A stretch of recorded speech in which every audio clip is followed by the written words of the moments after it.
Welcome back to my channel. Update tayo mga kabagis kasi malapit na itong mabenta itong mga baboy natin. Baka hindi na natin mag-vlog, no? So may pala ako mga kabagis. May i-share ko sa inyo. This past few days lang napagdesisyonan kong wet feeding na kasi parang mas gusto ng mga baboy natin yung wet feeding. Ipakita ko sa inyo yung ating preparation mga kabagis before ko pakain sa kanila. Pero before that, maglilinis muna ako.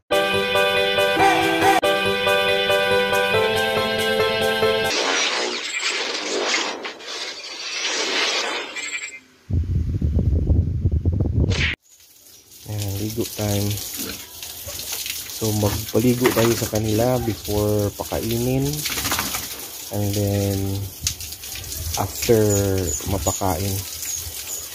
Yun yung technique din natin mga kabagis na maganda yung pakiramdam ng mga baboy, maganda yung kanilang paglaki kasi nagpaliguan natin sila. Mainit yung katawan ng mga baboy, kaya kung kaya ninyong paliguan after kumain kasi ang init din ng feeds, yun yung nagpapaano sa katawan nila. May hinahalong something na mga sangkap din sa feeds na umiinit ang katawan ng baboy. Mainit na nga ang katawan, mas pinapainit pa dahil sa feeds. Kaya ganun. Pansin nyo mga kabagis, kahit anong kainin ng baboy matutunaw dahil sa yan, sa katawan nila mainit.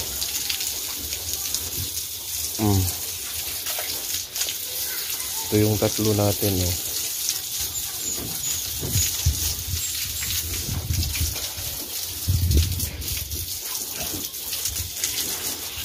Ito naman yung 10.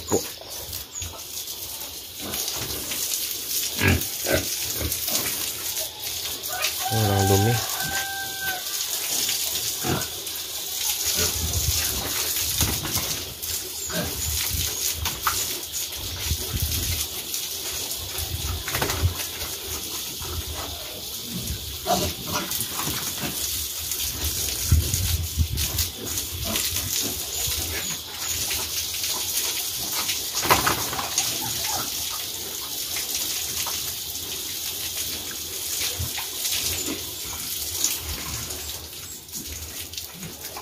Hina ng tubig.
Ito na mga kabagis, nagmi-mix na tayo, no, ng ating klaro ba.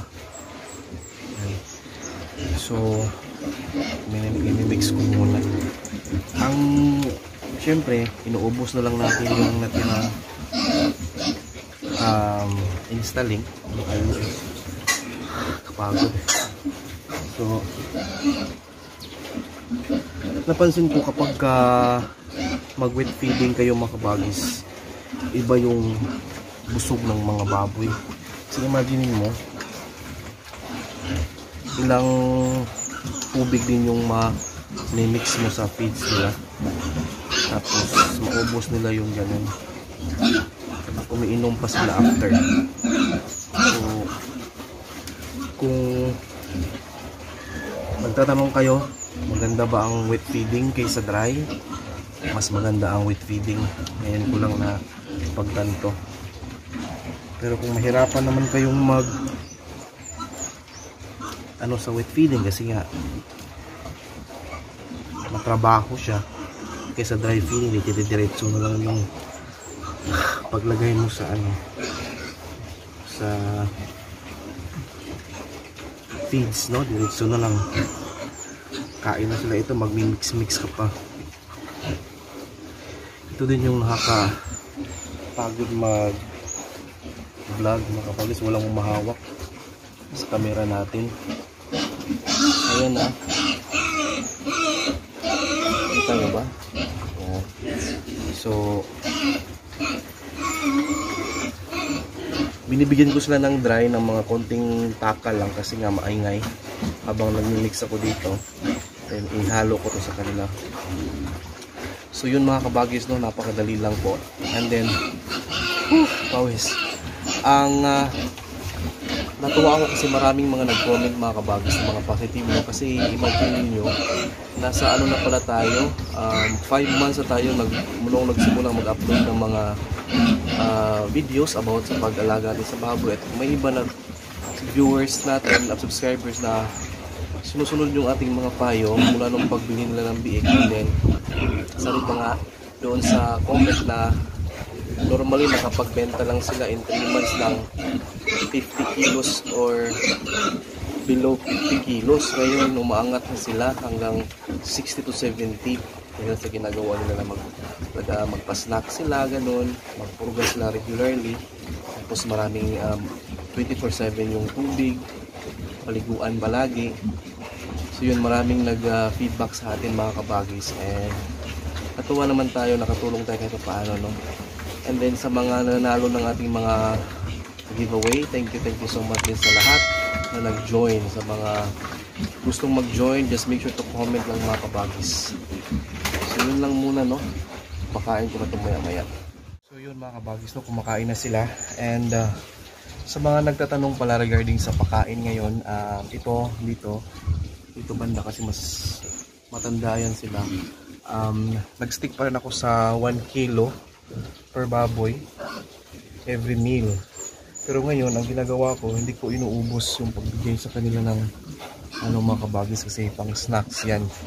So yun yung ginagawa ko, na magtira ako ng konti para sa snacks nila, kasi dun minsan yung baboy kabagis yung bang lalaki sila kasi meron silang snacks, hindi sila masyadong gutom sa next mo na pakain. So yun, kung for example nagpapakain ka ng 1/2 kilo per baboy every meal, so i-mix mo yun with wet feeding, then hindi mo ibigay lahat, ka lang ng konti, magtira ka lang ng konti na pang snacks nila.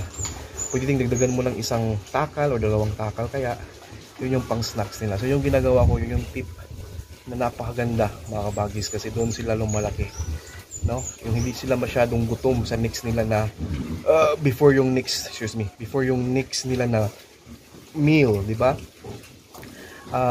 Psychologist yan, chine-check ko yan mga kabagis, na kapag yung mga alaga mo hindi ganoon kagutom, consistent yung kanilang busog, mabawasan lang konti, talagang bibigat sila at lalaki sila mga kabagis. So another tip ko yan mga kabagis, kasi mahilig akong mag-research, mahilig akong magtanong-tanong, no, sa mga website na may mga magandang informations Ang dami kong mga ginagawang mga research at natuklasan ko na mas maganda nga yung automatic feeder, yung may mga setup na ganyan. Kung may mga kabagis, kung mayroon kayong makakilalang nagbenta niyan or pwede kayong makabili, mas maganda yun mga kabagis. Do may presyo siya, pero yung automatic feeder kasi lagay ka lang ng lagay ng feeds doon, kumakain yung baboy anytime na gusto nila. Isa yung technology na na-discover sa ibang bansa na napaka ganda ng resulta mga kabagis. Tayo kasi dito sa Pilipinas hanggang ngayon is manual. Pakain sa umaga, pakain sa tanghali, pakain sa hapon, which is nabigyan mo pa rin ng sukat ng pagkain, no? Unlike dun sa automatic feeder na yan, yung automatic na pakainan ng baboy na maglagay ka lang ng feeds, umiikot yon hanggang maubos sila, lagay ka na naman. So dun ang baboy talaga lalaki at bibigat mga kabagis. So dahil ngayon ang ginagawa ko, wala pa akong ganong klaseng gamit, or kung mayroon man matagal pa siguro kasi mahal yon. So ito na lang yung ginawa kong remedyo na magpa-snack sa kanila, kahit konti lang, at least hindi ganun kagutom yung baboy sa next nilang kain. So yun lang mga kabagis, no? Thank you so much sa patuloy ninyong pagsuporta sa ating channel. Mabuhay!